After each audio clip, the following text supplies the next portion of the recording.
जब मैं स्वयं अपने पुत्र की दिव्यता नहीं पहचान सकी, तो देवराज इंद्र और अन्य देवताओं को उसका परिचय कैसे प्राप्त होगा?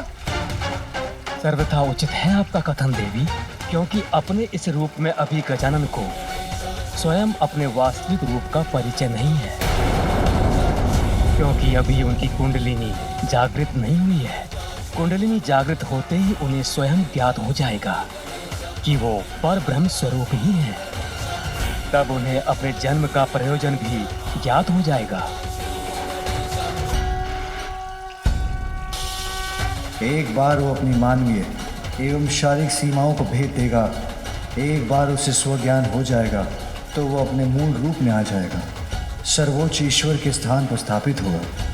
इसका अर्थ तो यह है स्वामी कि मैंने व्यर्थ ही देवराज इंद्र को चुनौती दी। एक दिन ऐसा आएगा जब स्वयं मेरा पुत्र गजानन देवराज इंद्र को अपना वास्तविक परिचय देगा। माँ, पिताश्री। गजानन तो परब्रह्म ही हैं, जिन्होंने एक बालक के रूप में अवतार लिया है। कुंडलिनी जागृत होते ही उन्हें स्वयं ज्ञात हो जाएगा कि वो परब्रह्म स्वरूप ही है।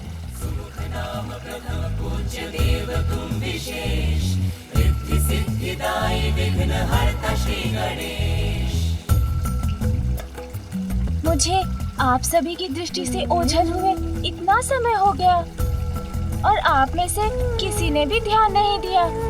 यदि मुझे कुछ हो जाता तो?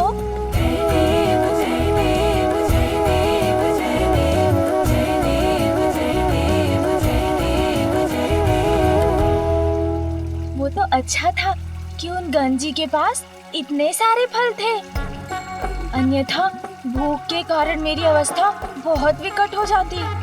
किंतु माँ, मुझे अभी भी बहुत भूख लगी है। चलो पुत्र, भीतर चलो, मैं तुम्हें और दुग्ध देती। नहीं माँ, अब दुग्ध नहीं, अब मुझे भोजन चाहिए, जैसा भैया को प्राप्त होता है वैसा भोजन। अरे, हमारे पुत्र गजानन को अभी तक भोजन प्राप्त नहीं हुआ। नहीं मामा जी। देवी पार्वती, ये तो सर्वथा अनुचित। उसे अवश्य भोजन मिलना चाहिए। किंतु भ्राता श्री हरि नारायण, मैं उसे अभी अन्न कैसे दे सकती हूँ? उसका अन्नप्राशन। प्रिय, स्वयं अन्नपूर्णा है आप, गजानन की माता है, इसलिए आपको स्वयं गजानन का अन्नप्राशन करवाना चाहिए। आहा, मेरा अन्नप्राशन। इससे शुभ भला और क्या हो सकता है। देवी लक्ष्मी, देवी सरस्वती एवं ब्रह्मदेव और विष्णुदेव की उपस्थिति में यदि आपके हाथों से गजानन का अन्नप्राशन किसी भी दिव्य उत्सव से किसी भी रूप में कम नहीं है। उचित है नाथ, मैं स्वयं अपने पुत्र गजानन का अन्नप्राशन करूंगी और अन्नप्राशन के बाद उसकी कुंडलिनी जागृत करने के लिए उसकी शिक्षा प्रारंभ करूंगी।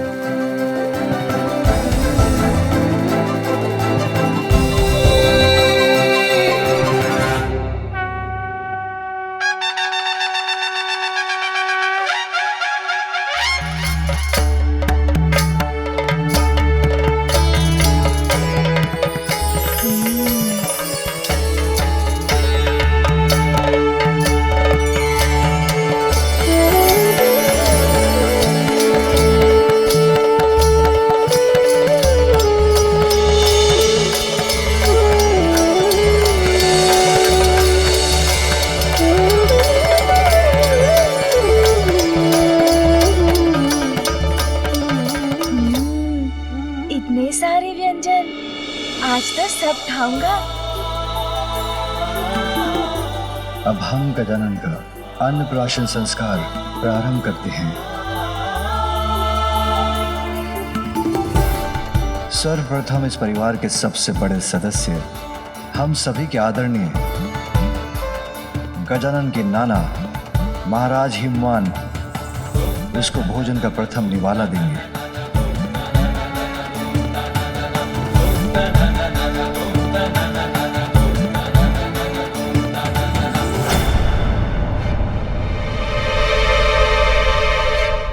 रुकिए,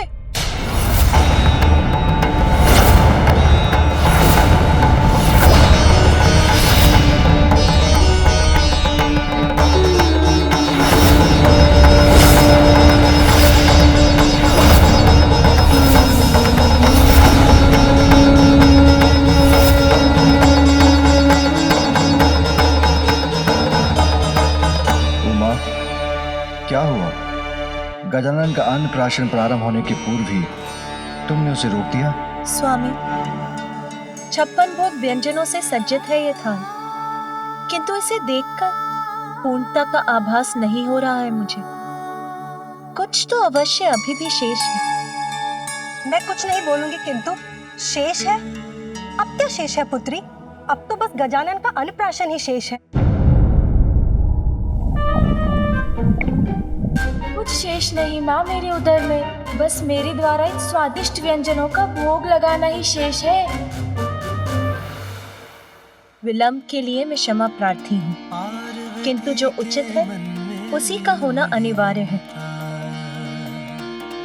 मेरे पुत्र के अन्नप्राशन का प्रथम आहार ये 56 व्यंजन नहीं, कुछ और हो। कुछ और होगा? क्योंकि जो विशेष है अभी वही शेष है। आप सभी अपना स्थान ग्रहण कीजिए, तनिक प्रतीक्षा कीजिए, मैं अभी वो विशेष व्यंजन लेकर आती हूँ।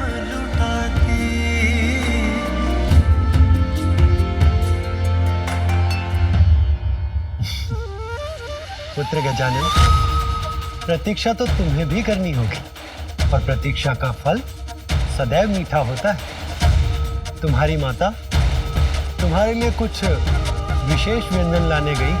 हाँ मामा जी, कठिन तो है, किंतु मैं प्रतीक्षा कर लूंगा। सुना भैया, माँ मेरे लिए कुछ विशेष लेकर आ रही है।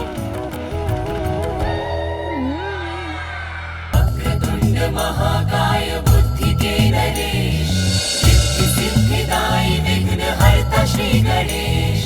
सुख नाम प्रथम पूज्य देव तुम विशेष, रिद्धि सिद्धिदायी विघ्न हरता श्री गणेश। पार्वती माता भी आज गई जान, पुत्र उनका दुख विशेष महान। बालक हो ऐसा जब असाधारण, अन्नप्राशन उसका हो क्यों साधारण। व्यंजन विशेष कोई माँ कर निर्मित, बालक उत्सुक सोच सोच के हर्षित। व्यंजन का थाल सबका खींचे है ध्यान, उसमें क्या लाई माता किसको है ज्ञान।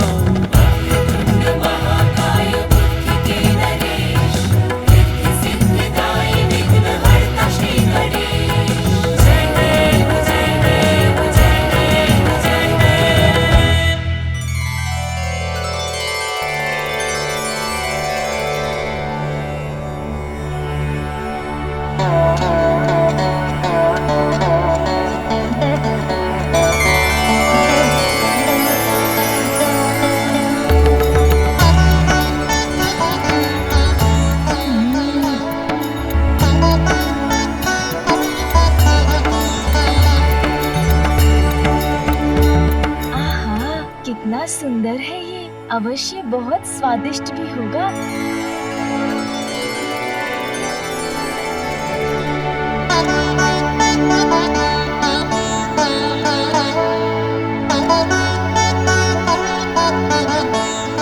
मैं कुछ नहीं बोलूंगी, किंतु पुत्री ये क्या व्यंजन है और इसमें क्या विशेष है?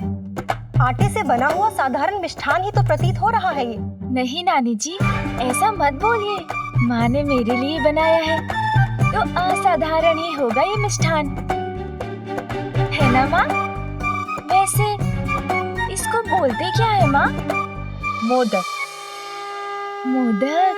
जय गणेश जय गणेश जय गणेश देवा।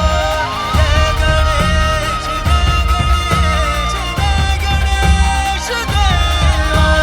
जय गणेश जय गणेश जय गणेश देवा।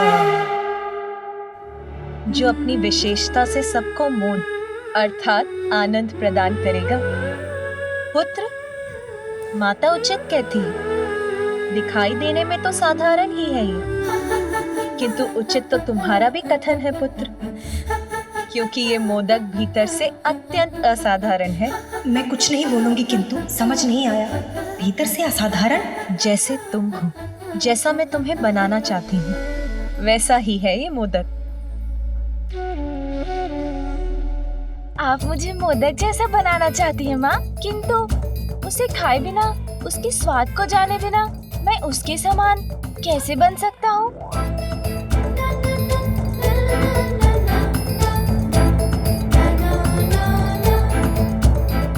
माँ, मैं ये मोदक खा लूँ ना? अवश्य पुत्र।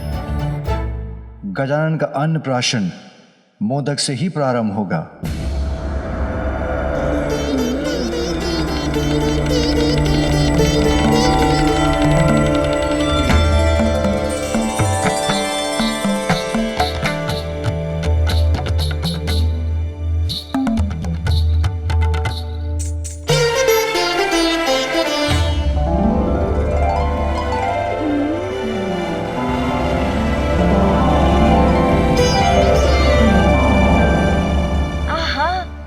सत्य कहा था माँ आपने, जितना भीतर जाओ इसका असाधारण स्वाद तो बढ़ता ही जाता है।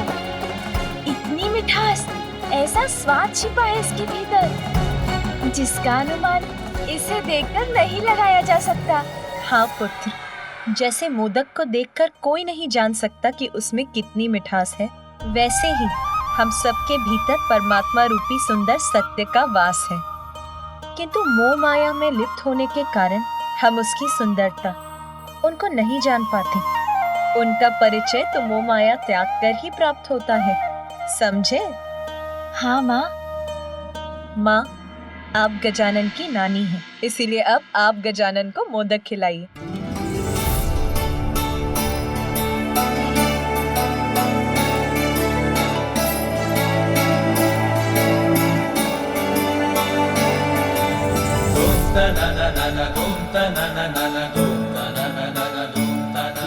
आनंद आ गया माँ, बहुत स्वादिष्ट है मोदक। किंतु माँ, ये मोह माया क्या होता है जिसे त्यागना इतना आवश्यक है? हाँ माँ, और इस मोह माया से छुटकारा पाने का उपाय भी बताइए ना। हाँ पुत्र, आत्मा परमात्मा का ही तो अंश है। अच्छे कर्म से ही परमात्मा को पाया जा सकता है, यही तो जीवन का परम उद्देश्य है। किंतु सांसारिक सुखों की लालसा, निज स्वार्थ और इच्छाओं के माया जाल से भ्रमित होकर सभी जीव उन परमात्मा को ही भुला बैठे हैं। तो फिर इस परम उद्देश्य को प्राप्त करने के लिए हमें क्या करना चाहिए माँ?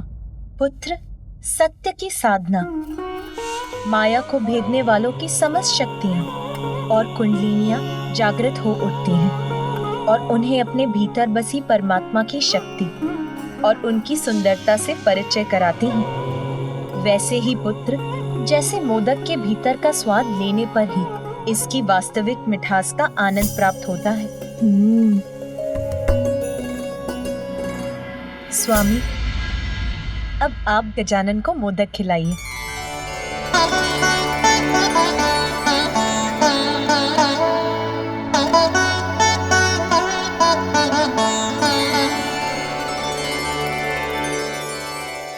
पुत्र, अनेकों मिथ्या आकर्षण है संसार में, जो पल पल पर प्रस्तुत होकर हमें भ्रमित करते हैं। स्वादिष्ट भोजन, मन भावन सुगंध, प्रिय शब्द, सुंदर दृश्य, कोमल स्पर्श अर्थात पांचों इंद्रियाएं इच्छाओं का रूप लेती हैं और इच्छाएं इच्छा विकारों को जन्म देकर हमें भटकाती हैं। उन्हें वश में रखकर ही अंतर की गहराई में छिपी अपने विशेषताओं को सुंदरतम रूप में प्राप्त किया जा सकता है, अर्थात अपने भीतर बसे परमात्मा का परिचय प्राप्त किया जा सकता है।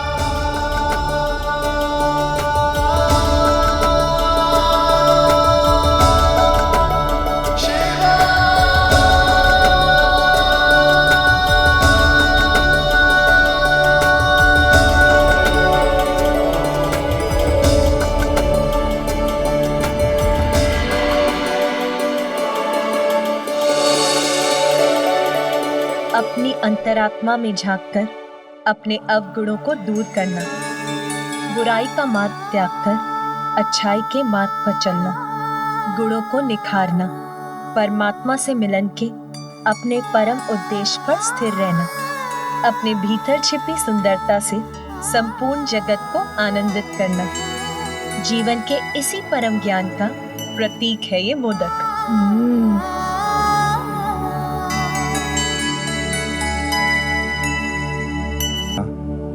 अब आप भी तो अपने हाथों से अपने पुत्र को मोदक खिलाएं।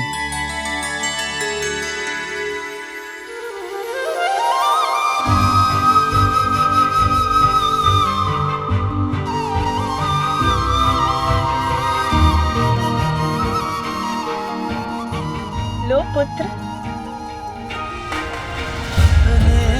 आशीष का मोदक खिलाते प्रथम देवी पार्वती, जीवन के सर्वोच्च ज्ञान के प्रतीक मोदक की आकृति भी कितनी विशेष है ना।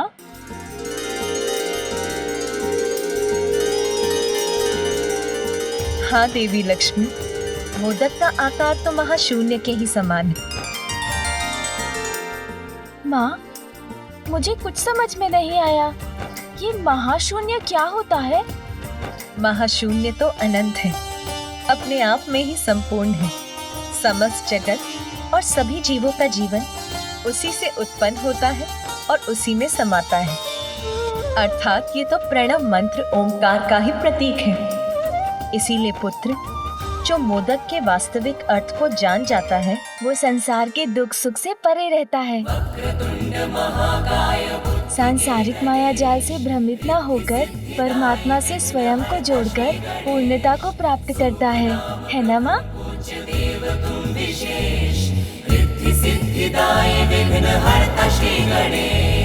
बालक का भाल जो स्पर्श की उमा, शक्ति के ज्ञान से बालक हुआ युक्ता।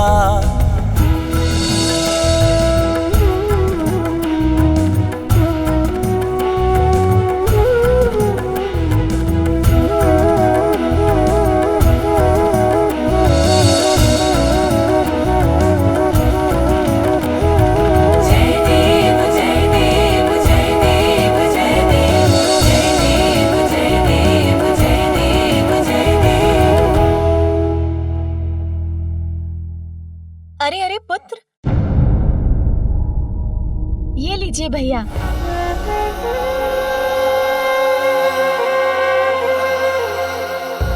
माता, ये मोदक का ही प्रभाव है जो गजानन अपना भोजन मुझसे बांटना सीख गए।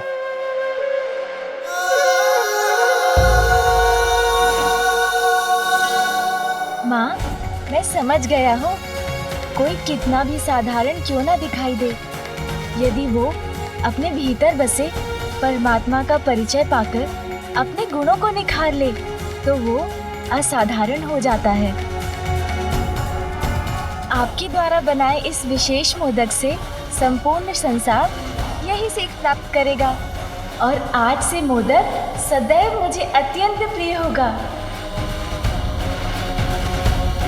पूर्ण हुआ, अब तुम मन भरकर भोजन कर सकते हो।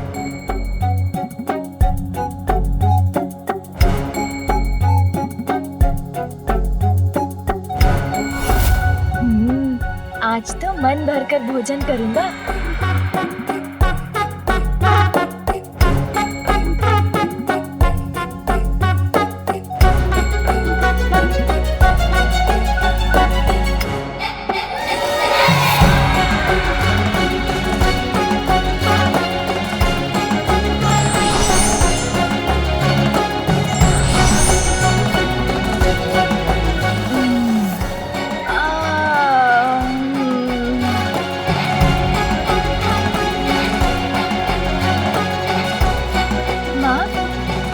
स्वादिष्ट भोजन था, आनंद आ गया और मेरा उदर भी भर गया। आपकी अनुमति हो तो मैं निद्रा करने जाऊं? हाँ पुत्र, अपनी नानी माँ के साथ जाकर थोड़ा विश्राम कर लो।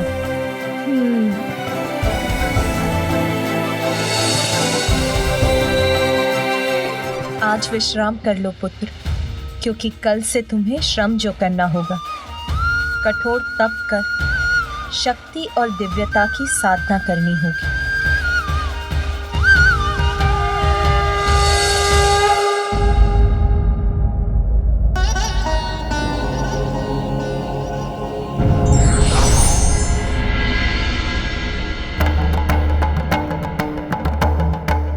राजेंद्र। प्रणाम महादेव। क्या है आपकी चिंता का कारण? दक्षिण क्षेत्र में पुनः असुरों का आतंक छाया प्रभु। हम देवताओं के धर्म की रक्षा करने के लिए एक बार पुनः हमें देव सेनापति कार्तिकेय की आवश्यकता है।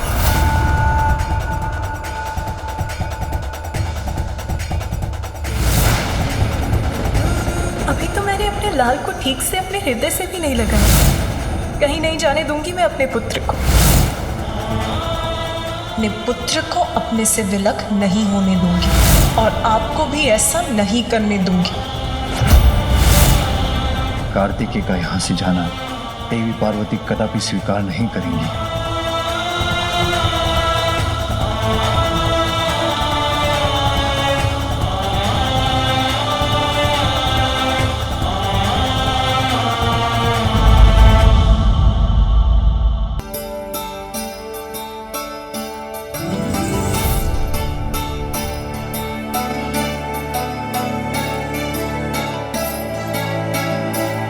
गजानन,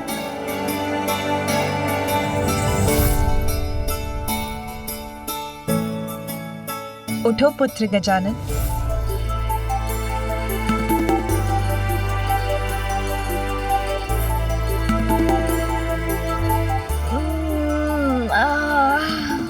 माँ, भोर हो गई। अरे वाह, अब तो मेरा अन्नप्राशन हो गया है। अब तो मैं कुछ भी खा सकता हूँ ना माँ? नहीं पुत्र, साधना करने वाले साधक का ध्यान भोजन, निद्रा और क्रीड़ा पर नहीं, अपितु मात्र अपनी साधना पर ही केंद्रित रहना चाहिए। साधना? कैसी साधना माँ? पंचाग्नि तप, अर्थात अत्यंत कठोर साधना करनी है तुम्हें, और उसका प्रारंभ आज से ही होगा पुत्र, जिसके लिए तुम्हें इस पूजा के योग्य बनना होगा पुत्र। प्रातः काल उठकर स्नान कर पूजा स्थल पर पहुंचकर भगवान को भोग लगाकर पूजा प्रारंभ करनी होगी पुत्र। जाओ पुत्र, स्नान करके आओ। उसके बाद मैं तुम्हें भवन से दूर तुम्हारे तप स्थल पर लेकर चलूंगी। हमारे भवन से दूर माँ? हाँ। अच्छा।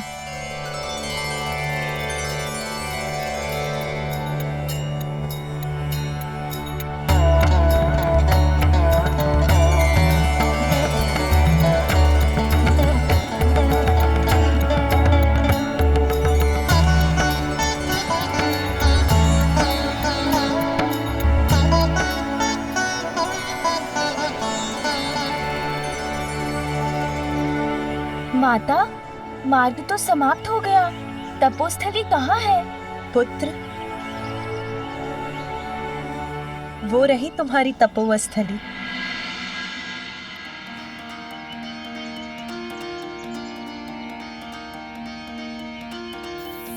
पार्वती के मन में उमड़ी ममता, माँ की गोद में आए विघन हरता। पार्वती के मन में उमड़ी ममता, माँ की गोद में आए विघन हरता।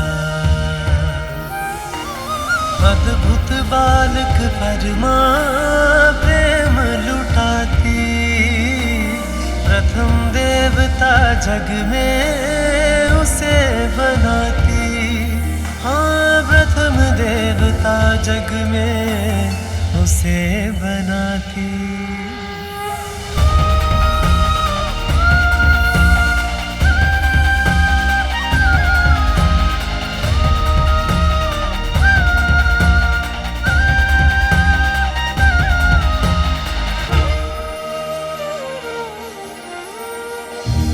माँ, हम तप के लिए भवन से इतनी दूर इस निर्जन वन में क्यों आए हैं? इसीलिए पुत्र, क्योंकि इस निर्जन और शांत स्थल पर तुम्हारा ध्यान नहीं बटेगा और तुम अपने तप पर स्थिर रहोगे।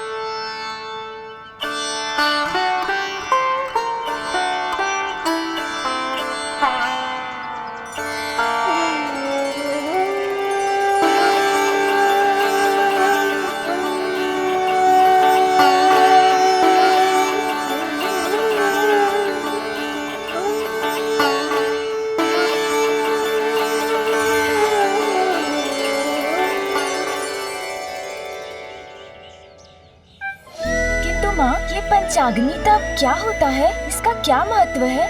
पुत्र, हमारे शरीर में 7 चक्र होते हैं।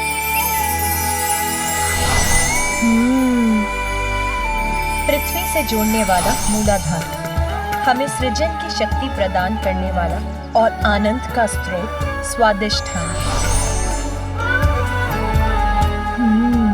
हमारे आत्मबल, आत्मविश्वास और बुद्धि का स्रोत मणिपूरक, प्रेम, संवेदनशीलता और करुणा का स्रोत अनाहत, हमारे जीवन में सत्य के स्वर को प्रबल बनाने वाला विशुद्धि, सहज ज्ञान, अंतर्दृष्टि का केंद्र अजना और सहस्त्रार विशुद्ध पावन चेतना का स्रोत। कुंडलिनी वो शक्ति, वो ऊर्जा है जो हमारी रीढ़ के आधार स्थान पर स्थित रहती है। तप और ध्यान के प्रभाव से ये कुंडलिनी शक्ति जागृत होकर सभी चक्रों से होते हुए ऊपर की ओर बढ़ती है और जब वो हमारे शीश, हमारे मस्तक में प्रवेश करती है तो हमें परम ज्ञान की प्राप्ति होती है।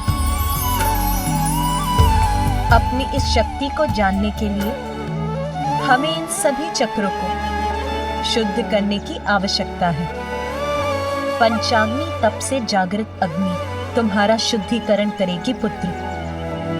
इस दीपक की लौ पर अपना ध्यान केंद्रित कर तुम अपना तप आरंभ करोगे पुत्र। तुम्हारे ध्यान की गहराई में उतरते ही इस दीपक की अग्नि से तुम्हारे चारों ओर पंचाग्नि को प्रज्वलित करेगी और यही तुम्हारे समस्त चक्रों के शुद्धिकरण का संकेत होगा और फिर तुम्हें सर्वोच्च आत्मज्ञान की प्राप्ति होगी।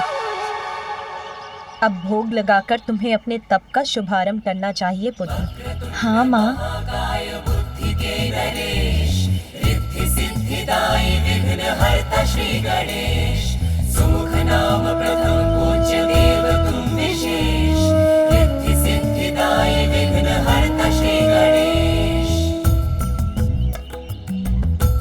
अब पद्मासन में बैठकर अपना समूचा ध्यान इस दीपक की लौ पर केंद्रित करो।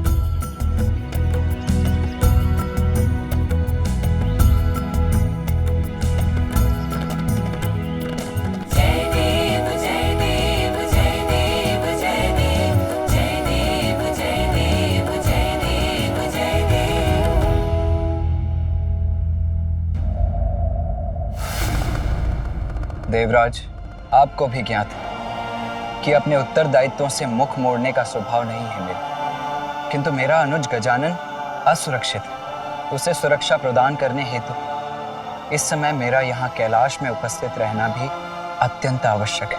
कुमार कार्तिकेय, ये कैलाश है, यहाँ स्वयं महादेव वास करते हैं, अर्थात गजानन सुरक्षित है। यदि कोई असुरक्षित है तो वो हम देवता हैं। हम देवताओं के सर पर संकट के मेघ छाएं। आज धर्म की ज्योति भी संकट में है और उसकी रक्षा करना आपका धर्म है। देवराज,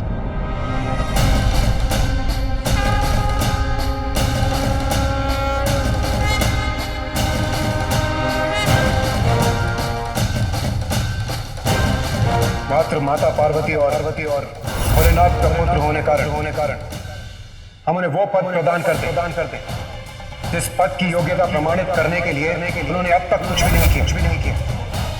देवत्व प्राप्त करने का एकमात्र कारण योग्यता प्रमाणित करने वाला कर्म होना चाहिए, जन्म नहीं।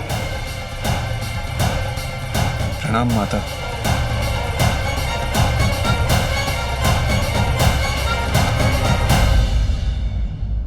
पूर्व में भी मैंने आपसे कहा था कि आपकी रक्षा, देवताओं की सहायता, सृष्टि के संकटों को दूर करना मात्र यही नहीं, मेरे पुत्र कार्तिकेय का धर्म, उसका दायित्व, अपने परिवार के प्रति अपने दायित्व का निर्वाह करने के लिए इस समय मेरे पुत्र का यहाँ रहना अनिवार्य है।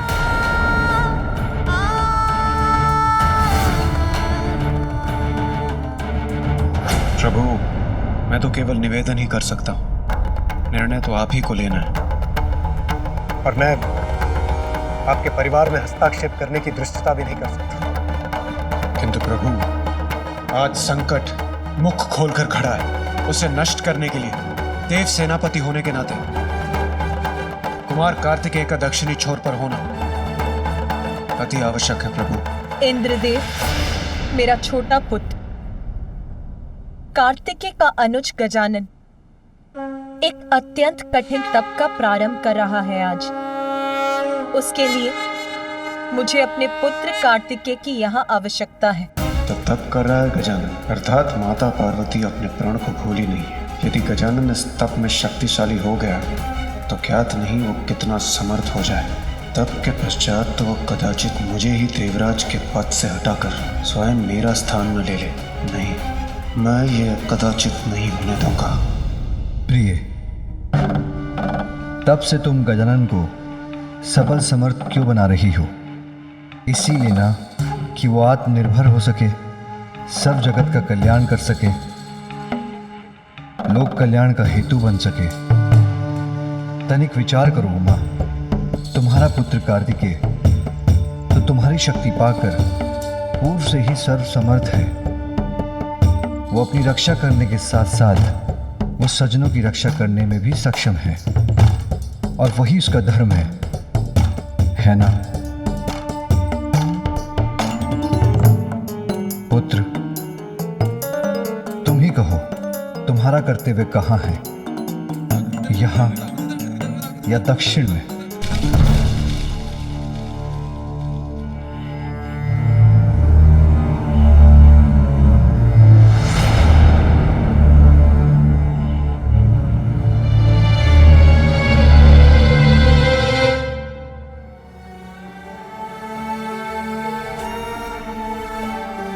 आप उदास मत होइए माता। पिताश्री का संकेत उचित है। आप यहाँ गजानन की सुरक्षा का ध्यान रखें और मैं वहाँ दक्षिण में अपने दायित्व का निर्वहन करूँगा। किंतु जब भी आपको मेरी आवश्यकता होगी मैं यहाँ उपस्थित हो जाऊँगा। क्या आप मुझे जाने की अनुमति देंगे?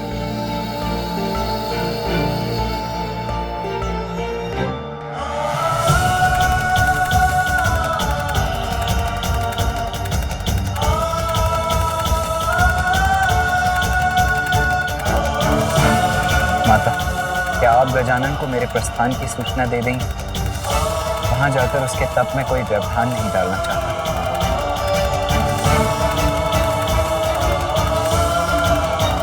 जाओ पुत्र।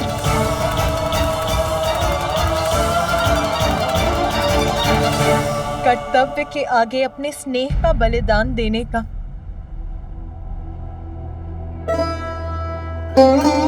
अपने हृदय को कठोर बनाकर तुम्हें विदा करने का अभ्यास हो गया है मुझे।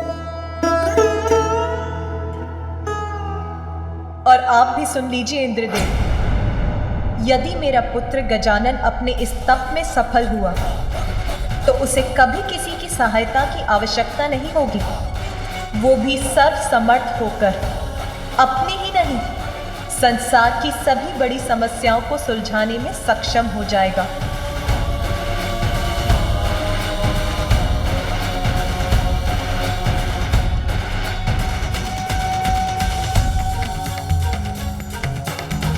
मंगलमूर्ति जन जन पूजे होती कामना पूर्ति।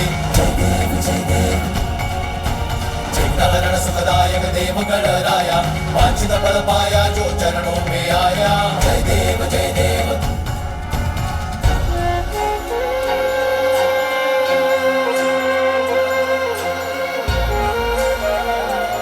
क्या हुआ जया?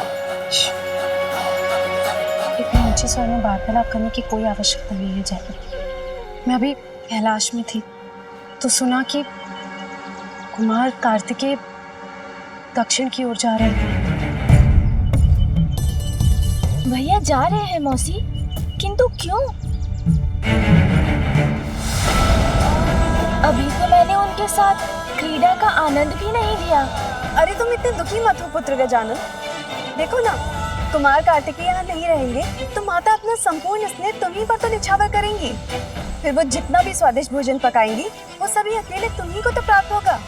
तुम्हें तो आनंद आ जाएगा ना। भोजन? अरे गजानन, तुम खड़े क्यों हो गए? मैं रसोई गृह जा रहा हूँ, अभी लौट आऊंगा। अरे रुको गजानन, गजानन।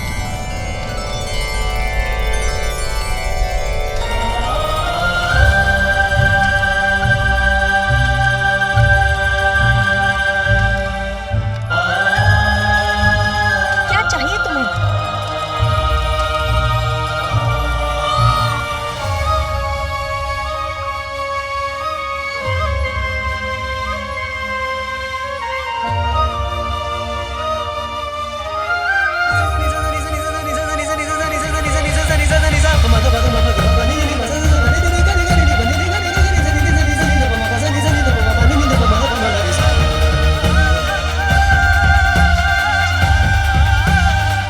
कुछ नहीं बोलूंगी, किंतु साधना के मध्य में भूख को मिटाने के लिए अपने भोजन की व्यवस्था करने आया था।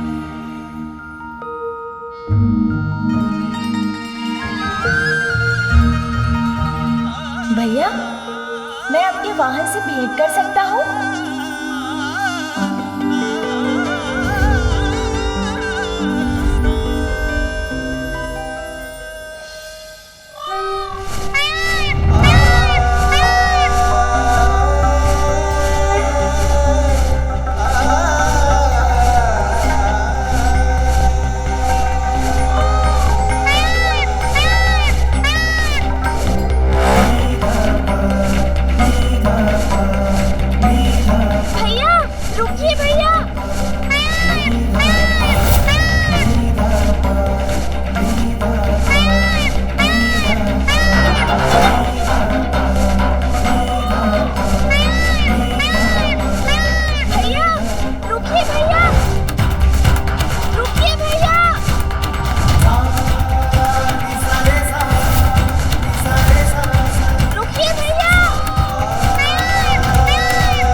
क्या हुआ गजानन?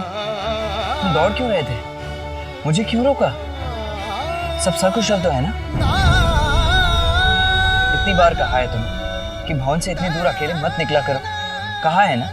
फिर माता को पता है तुम यहाँ हो? ये क्या है? भोजन आपके लिए, माँ के हाथों का बनाया हुआ भोजन। आपको अत्यंत प्रिय है ना माँ के हाथों का बनाया हुआ भोजन? ये लीजिए, जब मन हो तब खा लीजिएगा।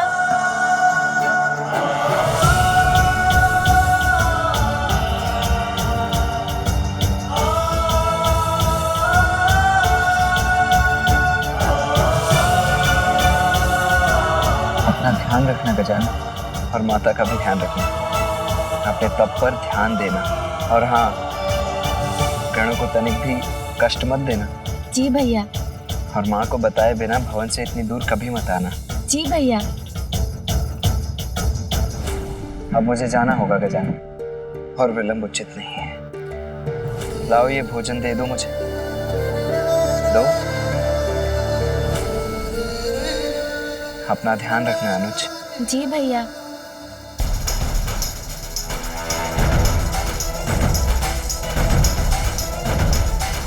आपका जाना मुझे तनिक भी अच्छा नहीं लग रहा भैया, किंतु आपको रोक भी तो नहीं सकता ना।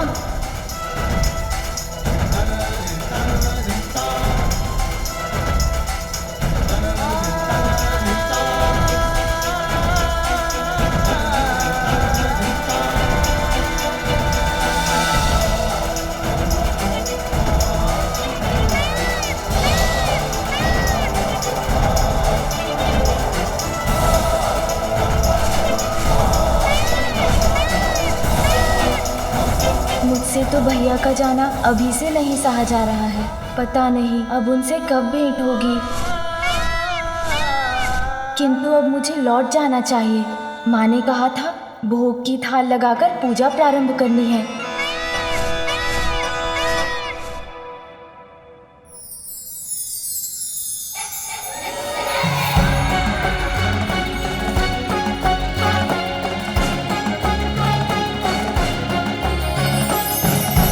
अरे वाह, कितनी सुंदर तितली है।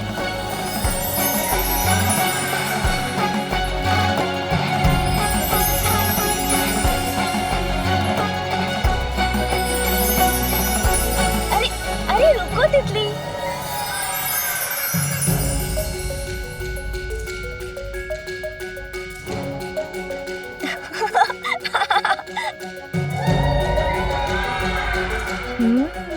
विश्राम कर रही हो तुम?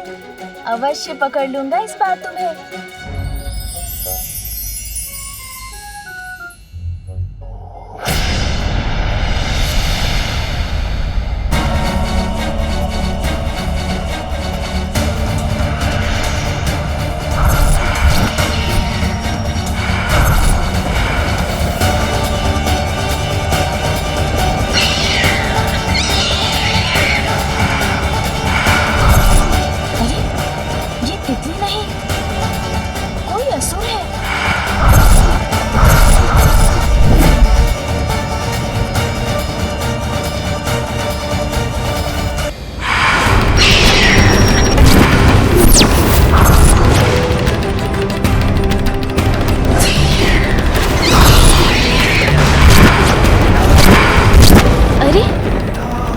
तितली नहीं, ये तो कोई असुर है।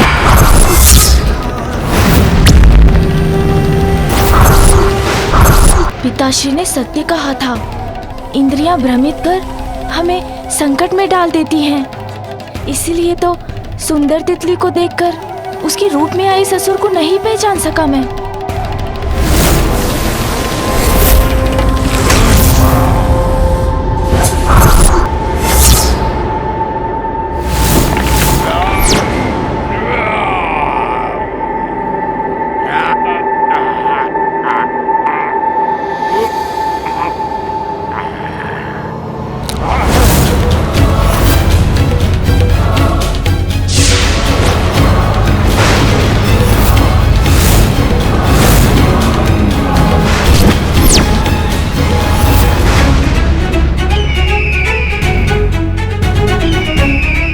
इधर उधर देखने से कुछ नहीं होगा बालक, यहाँ से तुम्हारी मुक्ति का नहीं,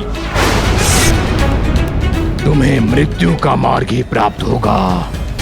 आगे तो इसने मेरा मार्ग रोक रखा है, कदाचित पीछे जाकर ही अपनी रक्षा कर सकूंगा मैं। पक्षी?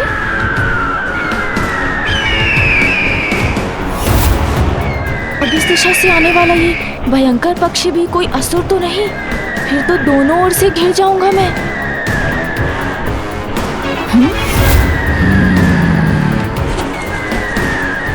ये भी असुर ही है।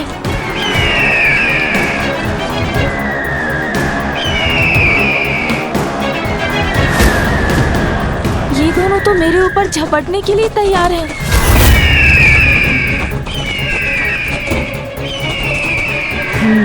इन दोनों का सामना करना ही होगा मुझे। आनंद आएगा, अत्यंत आनंद आएगा मुझे इस बालक के वध की क्रीड़ा में, इसलिए मुझे ही करने दो इसका वध। सुन जी, इन असुरों का कुछ करना ही होगा।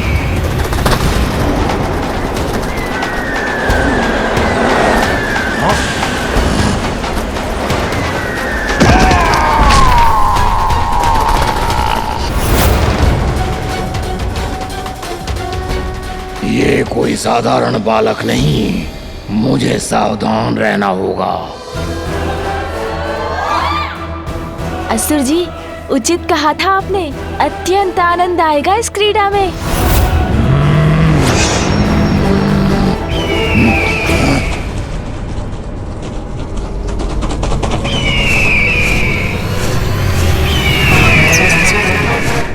प्रतीत होता है तुम्हारा मन नहीं भरा है असुर?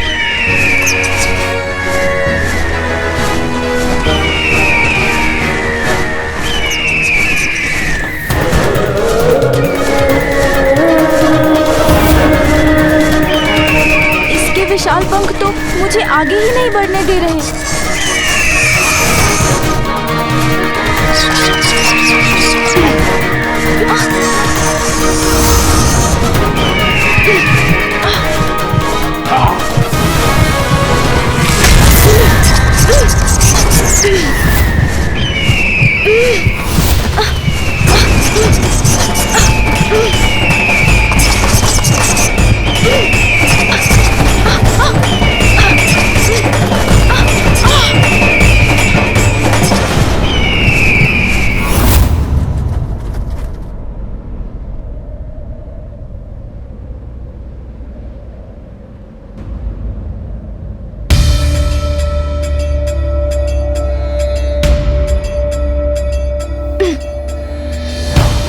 ऊपर कैसे जाऊं मैं?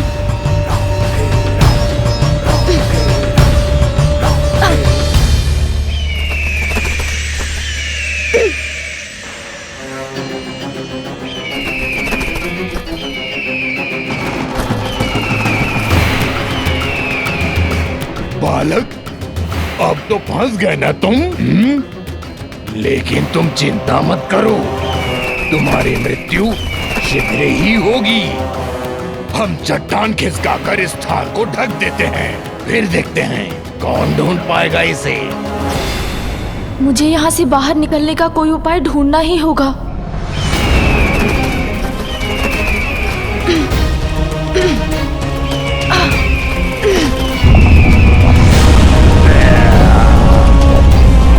ये तो इसका मुख बंद कर रहा है।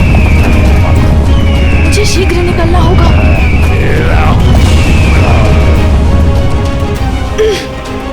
यहाँ तो पकड़ ही नहीं बन पा रही है। ये दोनों दुष्ट तो चट्टान से ढकने में सफल हो रहे हैं। इस संकट को कैसे दूर करूं मैं?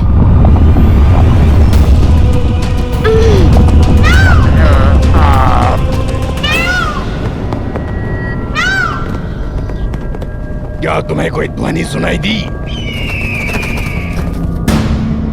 कदाचित कोई ध्वनि नहीं, मेरे मन का भ्रम ही था। मेरा प्रयत्न व्यर्थ हो रहा है। अब क्या करूं मैं?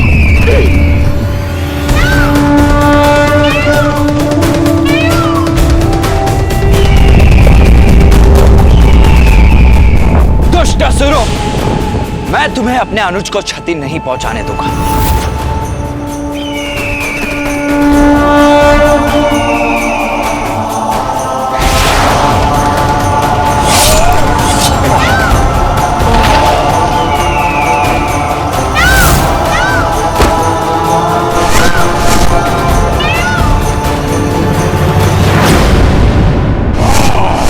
अनुज गजानन पर घात लगाने का दुस्साहस कैसे किया तुमने?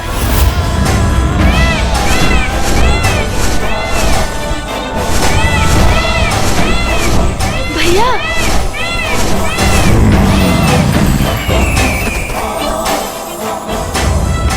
भैया आप आ गए। राधा गजानन, तुम कुशल तो हो ना? हाँ भैया, आप आ गए तो मैं कुशल कैसे नहीं होऊंगा जब आप मेरे साथ हैं। बताओ मुझे दुष्टों, कौन हो तुम? किसने भेजा है तुम्हें यहाँ? शब्दों से नहीं, अपने वार से परिचय देते हैं हम। अर्थात अपने विनाश से भेंट करने का निश्चय ले ही लिया है तुम दोनों ने। उचित है फिर, तो मैं भी अपनी शक्ति का परिचय दूंगा तुम्हें।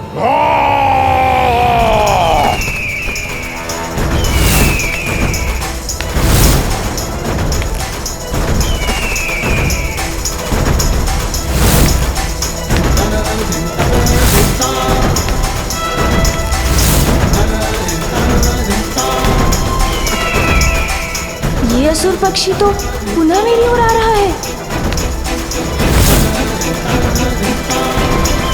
इस असुर से तो मैं निपटता हूँ।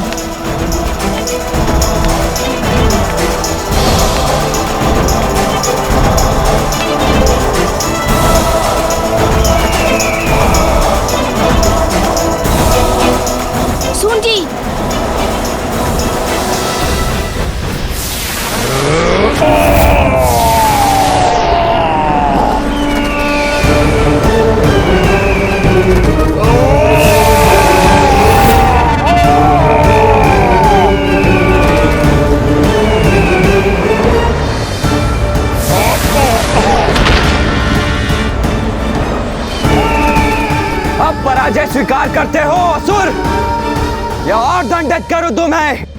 आश्चर्य, मेरी श्वास में ही इतनी शक्ति है कि इतना भयंकर ये असुर उसका सामना ही नहीं कर पा रहा है। सखी पार्वती, मैंने संपूर्ण भवन छान लिया किंतु गजानन मुझे कहीं नहीं मिला। विजया, गजानन का ध्यान रखने के लिए तो तुम्हें छोड़ा था मैंने, फिर वो कहाँ चला गया? मुझे क्षमा कर दो सखी पार्वती। हम दोनों बात कर रही थी कि कुमार कार्तिकेय प्रस्थान करने वाले हैं। कदाचित ही वो वार्तालाप सुनकर गजानन उनके पीछे पीछे चला गया। कार्तिकेय के पीछे चला गया? तब तो मुझे स्वामी को सूचित करना होगा। यदि वो भटक कर वन में पहुंच गया तो उस पर किसी बड़े संकट की छाया भी पड़ सकती है।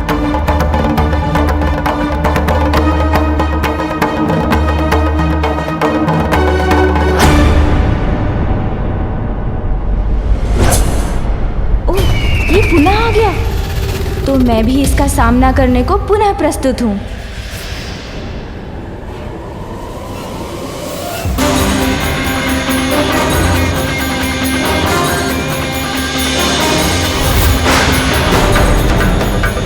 दंडित तो अब मैं करूंगा तुम्हें।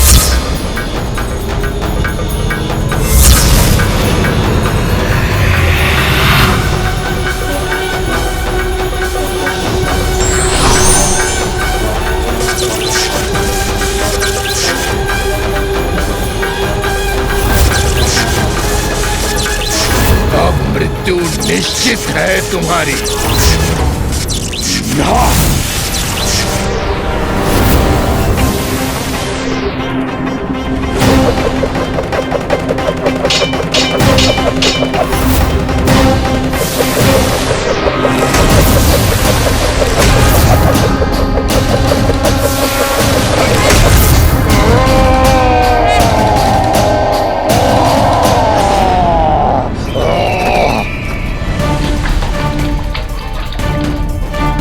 ये कहाँ घुमा रहा है? बस, बहुत हुआ। बहुत नहीं हुआ, अब होगा।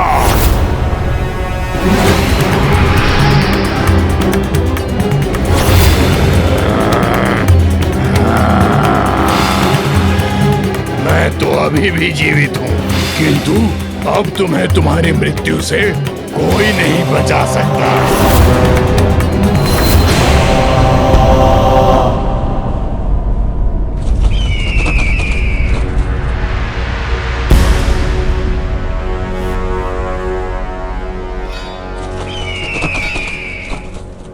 जो तुम कर सकते थे वो सब कुछ कर चुके हो ना तुम, तो अब क्या करोगे? क्या करूंगा मैं? तुम्हें यहाँ से उठा कर ही ले जाऊंगा दुष्ट बालक। बालक, प्रतीत होता है आज मेरे ही उदर में समाओगे तुम। अच्छा, तो तुम मुझे ऊपर ले जाना चाहते हो?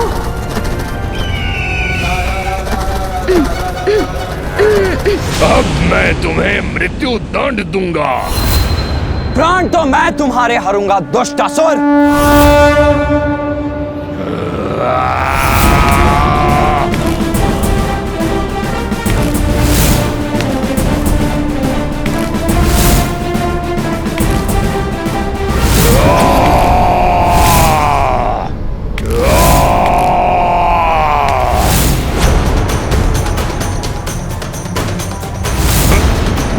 मेरे शरीर पर क्यों चढ़ रहे हो तुम?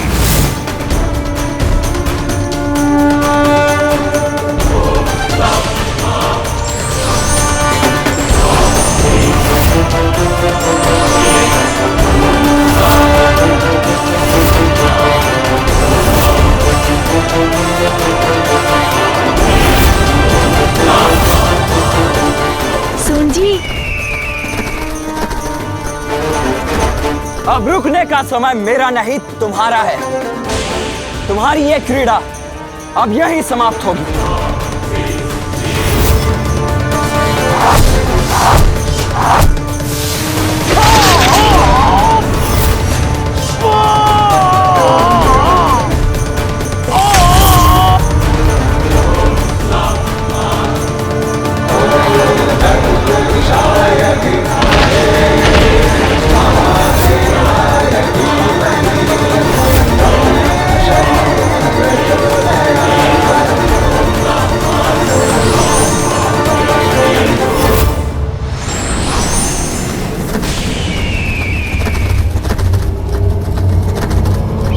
ये अपनी सूंड मेरी ओर क्यों कर रहा है?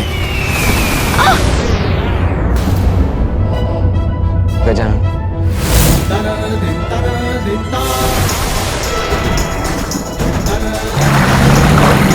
गजानन!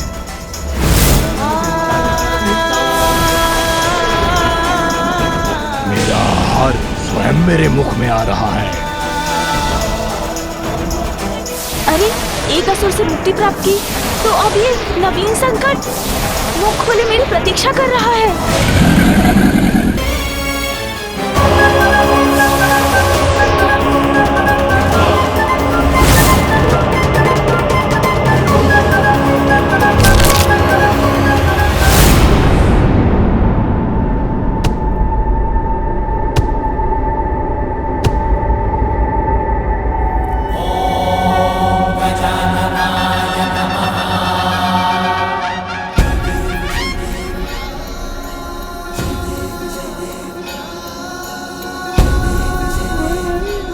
कुछ नहीं हुआ गजानन को, सुरक्षित है वो।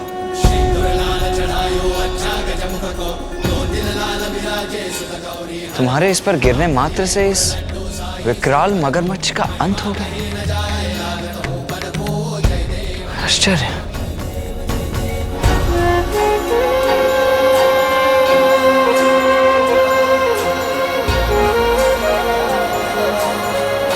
भैया, मैं बहुत प्रसन्न हूँ कि आप कैलाश लौट आए। हाँ गजानन, तुम में तो अपार शक्ति है, किंतु तुम्हें अभी उसका आभास नहीं है। आप क्या कह रहे हैं भैया? मुझे कुछ समझ में नहीं आया। अपनी शक्ति को पहचानो गजानन, उसको साध कर अपने वश में करो। अच्छा भैया, किंतु ये कैसे करूं? पूर्ण निष्ठा से वो साधना करो गजानन, जिसके लिए माता ने तुम्हें प्रेरित किया है। तुम्हें अपनी शक्ति को पहचानने में अवश्य सफलता प्राप्त होगी। गजानन! कार्तिकेय!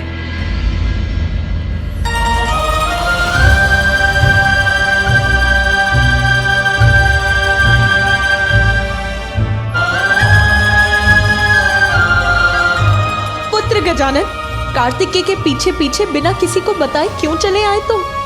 तुम्हें ज्ञान भी है कैसी आशंकाओं ने जकड़ लिया था मुझे।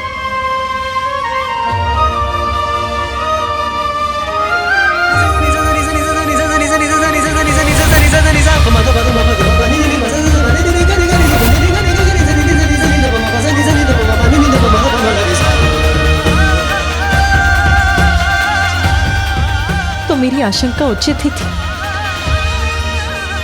पुनः उन असुरों ने प्रयत्न किया मेरे पुत्र को आहत करने का।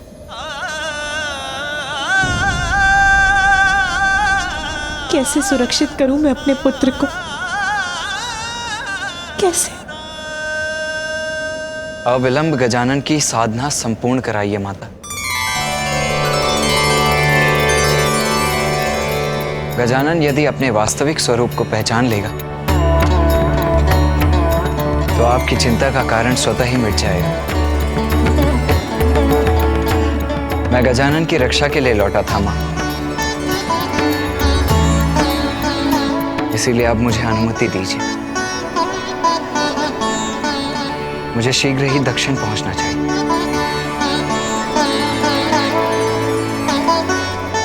नहीं भैया, आप नहीं जा सकते।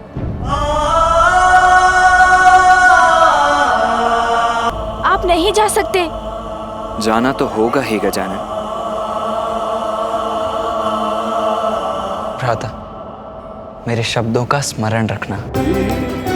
अपनी शक्तियों को पहचानने के लिए, उन्हें अपने वश में करने के लिए अपनी साधना अवश्य पूर्ण करना।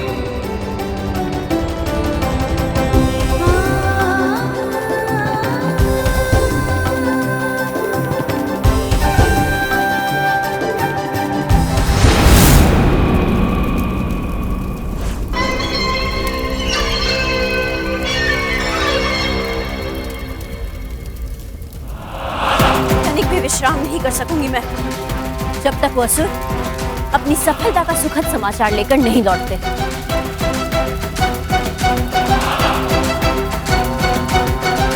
आ रहे हैं वो। प्रतीत होता है शुभ सूचना लेकर आ रहे हैं वो।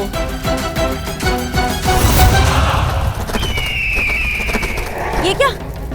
ये तो अकेला है, किंतु ये अकेला क्यों दौड़ रहा है? और ये अपनी गति धीमी क्यों नहीं कर रहा है? रुक जाओ! अरे मेरा ही अंत करना चाहते हो क्या?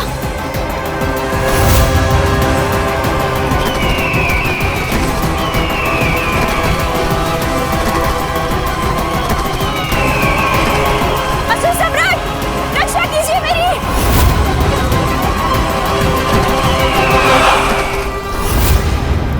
असुर सम्राट!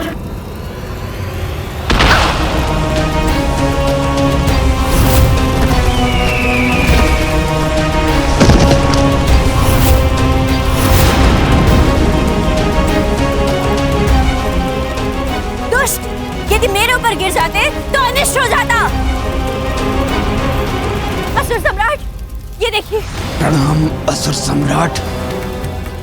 अशुभ समाचार लाया हूँ। देखिए असुर सम्राट सिंदूरा, महादेव के दोनों पुत्र कार्तिकेय और गजानन ने मिलकर मेरी ऐसी दुर्दशा कर दी और उन्होंने दोनों असुरों का वध भी कर दिया।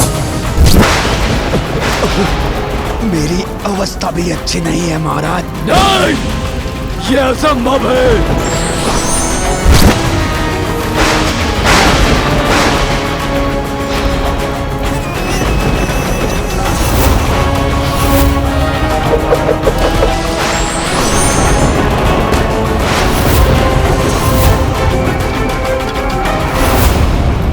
असुर सम्राट सिंदूरा, अब केवल एक ही उपाय है हम असुरों के पास। असुरों के गुरु शुक्राचार्य।